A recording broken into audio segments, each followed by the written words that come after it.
সম্মানিত শ্রোতা মণ্ডলী, সকলের প্রতি সালাম। আসসালামু আলাইকুম রহমতুল্লাহি ওয়া বারাকাতুহু। আজকে আমি আপনাদের সামনে যে বিষয়টি নিয়ে আলোচনা করব, যে কোন আমল করলে আল্লাহ রাব্বুল আলামিনের নৈকট্য অর্জনের মাধ্যমে আল্লাহ সুবহানাহু ওয়া তাআলার সেই নিয়ামত ভরা জান্নাতে যাওয়া সম্ভব হবে, সেই আমল সংক্রান্ত বিষয় নিয়ে আমি আপনাদের সামনে আজকে আলোচনা করতে চাই, সরাসরি আল্লাহর কোরআন থেকে। আল্লাহ রাব্বুল আলামিন পবিত্র কালামে পাকে সূরাতুস সফের ভিতরে আল্লাহ পাক তিনি ঘোষণা করেছেন, ইয়া আইয়ুহাল্লাযীনা আমানু, হে ঈমানদার গণেরা, হাল আদুল্লুকুম আলা তিজারাতিন তুনজিকুম মিন আযাবিন আলিম। হে ঈমানদার গণেরা, আমি কি তোমাদেরকে এমন একটি ব্যবসায়ের সন্ধান দিব, যে ব্যবসাটা করলে, যে আমলটা করলে তোমরা জাহান্নামের কঠিন আযাব, কঠিন শাস্তি থেকে তোমরা পরিত্রাণ পাবে। সেই ব্যবসাটি হলো কি? তুমিনুনা বিল্লাহ, তোমরা আল্লাহ রাব্বুল আলামিনের প্রতি ঈমান আনবে, ওয়ার রাসূলিহি, এবং রসুলের প্রতি তোমরা ঈমান আনবে, ওয়াতুজাহিদুনা ফি সাবিলিল্লাহ, আর তোমরা আল্লাহর রাস্তায় তোমরা জিহাদ করবে, সংগ্রাম করবে, বিআমওয়ালিকুম ওয়া আনফুসিকুম, এবং তোমাদের মাল এবং তোমাদের জান দিয়ে, অর্থাৎ তোমাদের জান আর মাল দিয়ে আল্লাহর জমিনে আল্লাহর দিন তথা ইসলামকে কায়েম করার জন্য তোমাদের জিহাদ করতে হবে, আন্দোলন সংগ্রাম করতে হবে। ইন কুনতুম তা'লামুন, এটাই তোমাদের জন্য অতীব কল্যাণকর যদি তোমরা তা বোঝো।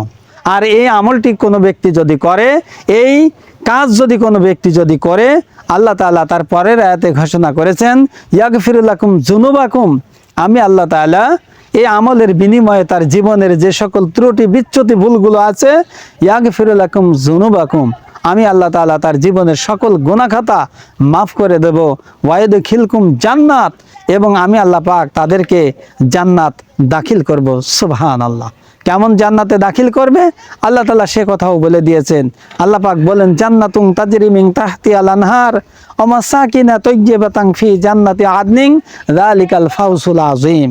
বান্দা, আমি তোমাকে এমন জান্নাতে দাখিল করাবো, এমন জান্নাতে তোমাকে আমি প্রবেশ করাবো, যে জান্নাতের তলদেশ দিয়ে নহর প্রবাহমান হবে, যে জান্নাতের তলদেশ দিয়ে পানির নহর এবং দুধের নহর এবং মধুর নহর প্রবাহমান হবে। তুমি যা চাবে এই জান্নাতের ভিতর তুমি তাই পাবে। পবিত্র স্ত্রীরা হবে তোমাদের সঙ্গিনী, এবং সেখানে তোমরা অনন্তকাল পর্যন্ত অবস্থান করতে পারবে। আর এটাই হলো তোমাদের জন্য ফাউজুল আযীম, অর্থাৎ মহা সাফল্য। সম্মানিত ভাই বন্ধুগণ আমার, এই জন্য আল্লাহ তাআলার সেই নিয়ামত ভরা জান্নাতে আমরা যদি যেতে চাই, জীবনের সব গুনাহ খাতা যদি মাপ যদি করাতে চাই, তাহলে অবশ্যই আমাদের কি করতে হবে? এক নম্বর কাজ হলো আল্লাহর প্রতি ঈমান। আল্লাহ তাআলার প্রতি ঈমান আনার অর্থই হলো আল্লাহ তাআলা যে কাজ করতে বলেছে সেই কাজ করা, যে কাজ করলে আল্লাহ পাক অসন্তুষ্ট হবে সেই কাজগুলো না করা। রসুলের প্রতি ঈমান আনার অর্থই হলো আল্লাহর রসুল যে কাজ করতে বলেছে সেই কাজ করা, এবং আল্লাহর বিধান আল্লাহর নবী যেভাবে করেছে ঠিক সেইভাবে করা। রসুলকে সকল ক্ষেত্রে আদর্শের অনুসরণীয় এবং আদর্শের নেতা হিসেবে মেনে নেওয়া, গ্রহণ করা। 3 নম্বরে আমাদের জান এবং মাল দিয়ে আল্লাহর জমিনে আল্লাহর দিন তথা ইসলামকে বিজয় শক্তি হিসেবে প্রতিষ্ঠিত করার জন্য আমাদের কাজ করতে হবে। কেননা আমাদের এই জমিনে মানব রচিত শয়তানি মতবাদ দিয়ে রাষ্ট্র, সমাজ, ব্যক্তি জীবন, পারিবারিক জীবন, সামাজিক জীবন, সব জায়গায় মানব রচিত শয়তানি মতবাদ দিয়ে পরিচালিত হয়ে আসছে। আল্লাহ তাআলা চাই মানব রচিত মতবাদকে উৎখাত করে দিয়ে আল্লাহর এই জমিনে আল্লাহর দিন তথা কোরআন এবং রসুলের সুন্নাহ দিয়ে রাষ্ট্র, সমাজ পরিচালনা করার জন্য আমার বান্দারা যদি চেষ্টা করে, আল্লাহ তাআলা তাদের জীবনের সব গুনাহ মাফ করে দিয়ে আল্লাহ তাআলা সেই চিরস্থায়ী নিয়ামত ভরা জান্নাতুল ফেরদাউসে দাখিল করবে।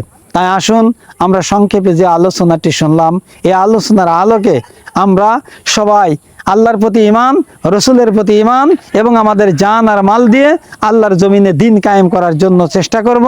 আল্লাহ তাআলা আমাদের সকলকে দ্বীনি দায়ী হিসেবে এবং আল্লাহর জমিনে দিন কায়েমের আন্দোলনের কর্মী হিসেবে আল্লাহ তাআলা কবুল আর মানিক, এই আশাবাদ ব্যক্ত রেখেই আজকের এই আলোচনায় পর্যন্ত শেষ করছি।